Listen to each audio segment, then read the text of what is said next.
This is Scott Becker with the Becker Private Equity and Business Podcast.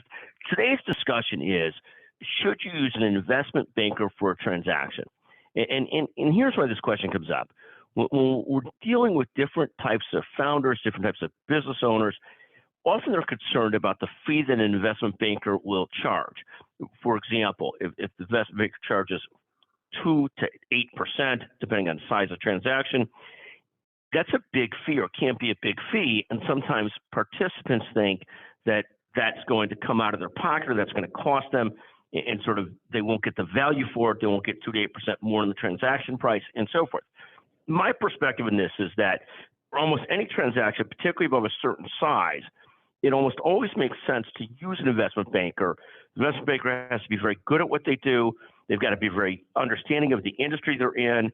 They've just got to be talented at it. But in my experience, in most situations, that investment banker will add more value than they cost, often by a very big degree. Often it's the case both in terms of valuation and process that an investment banker knows the market and is for the market so much better than any one-off party can do. I think the proof is almost always in the pudding in terms of deal transaction values.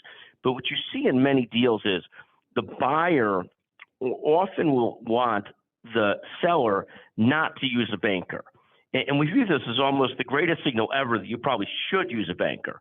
In any event, at the end of the day, my experience is that the difference in using a banker versus not using a banker is almost always very significant, and you're far better off in almost any transaction above a certain size using an investment banker, and usually it makes sense for sort of paying for itself, value, and process, and everything else, and some objectivity as well. Thank you for listening to the Becker Private Equity and Business Podcast. Thank you very much.